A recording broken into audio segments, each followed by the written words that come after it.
आज के एपिसोड में युहाओ एक इविल मास्टर को मारता है और बंधकों को आजाद करता है। नैनक्यू को एक खून से सना मंजर दिखता है और वह अपनी मां के लिए डर जाती है। युहाओ उसे दिलासा देता है।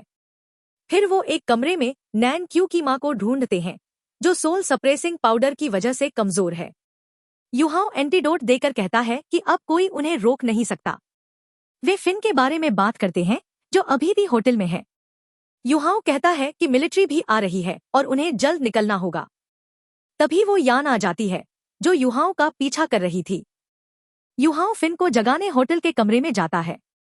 वो यान अपने हाथ पर लगी सील एक्टिवेट करती है, जिससे फिन की बॉडी ग्लो करती है और फिर ब्लास्ट कर जाती है, जिससे बिल्डिंग का हिस्सा तबाह हो जाता है।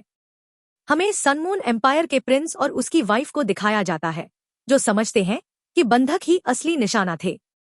तभी एविल मोनार्क की आर्मी आ जाती है और उन्हें सरेंडर करने को कहती है। नैनक्यू डर जाती है, लेकिन युहाओ ने स्नो एम्परर की शक्ति से खुद को, नैनक्यू और उसकी मां को धमाके से बचा लिया था। युहाओ उनका ध्यान खींचने के लिए मिनी एक्सप्लोजन करता है और स्नो एम्परर की शक्ति से दुश्मनों को खत्म करता है। वह हवा में कूदकर भागने की कोशिश करता है, लेकिन एक शक्तिशाली फोर्स उसकी स्पीड कम कर देती है। तभी एक टाइटल डूलू लेवल का स्पिरिट मास्टर आ जाता है, जिसे देखकर युहाओ और नैनक्यू की मां शॉक्ड हो जाते हैं। नैनक्यू की मां कहती है कि अब वे नहीं निकल पाएंगे, क्योंकि ये 9वें लेवल का बहुत शक्तिशाली मास्टर है। तभी एक और एविल स्पिरिट मास्टर, जिसका नाम नेदरवर्ल्ड है, आ जाता है और युहाओ पर हमला करने वाला होता है। तियान मिंग हैरान होकर कहता है कि अब युहाओ का सामना 2 डूलू मास्टर्स से है। पहला एविल मास्टर एक बड़ा सा पोर्टल बनाता है, जिससे शार्क टेंटिकल जैसी चीज निकलती है। तियान मिंग बताता है कि इनके अलावा 100 से ज्यादा इविल सोल मास्टर्स भी हैं। एक विशालकाय जानवर आकर जगह को घेर लेता है और बैरियर बना देता है ताकि कोई बाहर न निकल सके।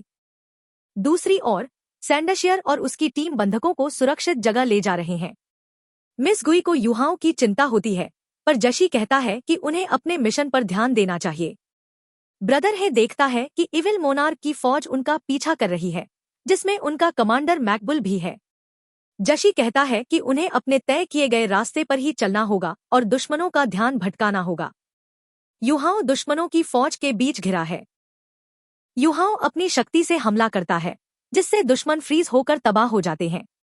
यह उसका शक्तिशाली स्पिरिचुअल वेपन अटैक था। वह नैनक्यू और उसकी मां का हाथ पकड़कर तेजी से भागता है। युहाओ का सिर एक पारदर्शी बैरियर से टकराता है। एक आवाज कहती है कि उसका स्पिरिचुअल वेपन अटैक शक्तिशाली है। युहाओ, नैनक्यू और उसकी मां हवा में लटक जाते हैं। युहाओ बताता है कि कोई शक्तिशाली मास्टर स्पिरिचुअल डिवाइस को कंट्रोल कर रहा है। वह तीनों को ऊपर लाता है, तभी वो यान आती है। वह अपना ब्लैक रोब उतारती है और कहती है कि उसे अपनी बहन का कातिल मिल गया है और अब वह उसे भी उसकी बहन के पास भेजेगी।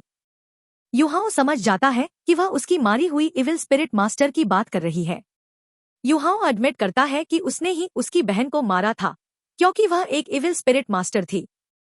वो यान हैरान और नाराज हो जाती है। युहाओ एक डिवाइस का इस्तेमाल करके छलांग लगाता है और नैनक्यू और उसकी मां को लेकर भागता है। तभी पहला डूलू अपने टेंटिकल से हमला करता है, जिसे युहाओ एक शील्ड बनाकर रोकता है। युहाओ कहता है कि एक डूलू को संभालना मुश्किल है और यहाँ तो 2 हैं। वुलिंग होश में आती है और बदला लेने की बात कहती है। पहला डूलू बहुत से टेंटिकल वाले जानवर से युहाओ पर हमला करवाता है, जिसे युहाओ अपने स्पिरिचुअल पावर से रोकता है और एक शक्तिशाली एनिमल को बुलाता है, जो हवा में फायर कर रहे दुश्मनों को निपटाता है। युहाओ गोल्डन क्लॉ टेक्निक का इस्तेमाल करके दुश्मनों को काटता है।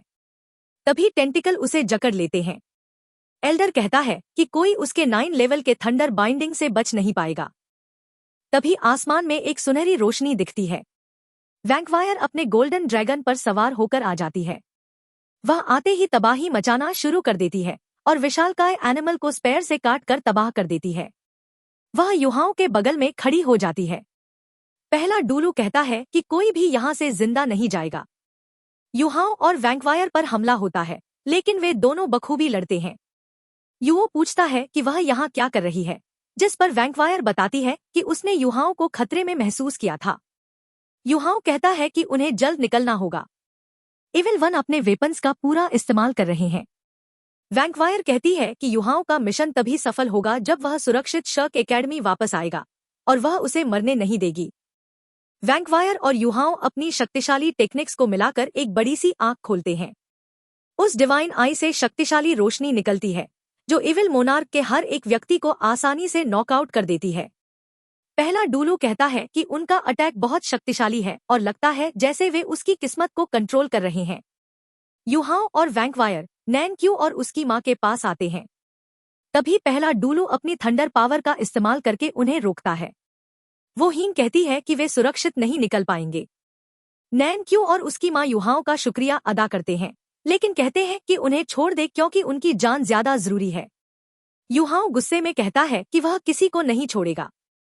नैन क्यू और उसकी मां को टेंटिकल्स में फंसाया गया था। युहाओं अपनी शक्ति से उनके हमलों से बचता है। दूसरा डुलू कहता है कि उन्हें मारना होगा। मैकडॉक और उसकी टीम ऊर्जा में उतार चढ़ाव देखकर रुक जाते हैं और सोचते हैं कि उन्हें फंसाया गया है और होस्टेजेस अब भी शहर में हैं। लेकिन मासियाओं उन्हें रोकती है और कहती है कि यह भी एक जाल हो सकता है। मैकडॉक मान जाता है और वे होस्टेजेस का पीछा करना जारी रखते हैं।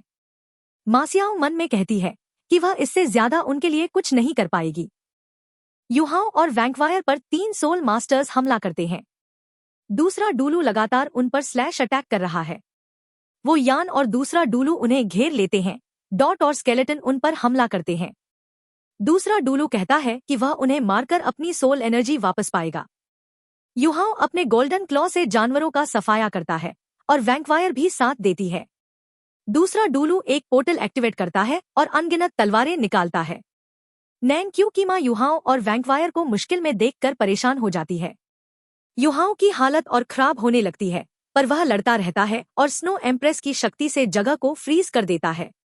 दूसरा डुलू अपनी सारी तलवारें उन पर फेंक देता है और उनका सबसे शक्तिशाली हथियार भी उन पर हमला करता है। युहाओं और वैंक्वायर एक शील्ड बनाकर रोकने की कोशिश करते हैं। दूसरा डुलू कहता है कि वह उन्हें तड़पा तड़पा कर मारेगा और एक बड़ी तलवार बनाकर हमला करता है। वैंक्वायर आगे आ जाती है, लेकिन युहाओं उसे रोकता है, पर वैंक्वायर नहीं रुकती क्योंकि वह युहाओं से प्यार करती है। युहाओं तेजी से अपनी शक्ति का इस्तेमाल करता है और उस फॉर्मेशन को बचाता है।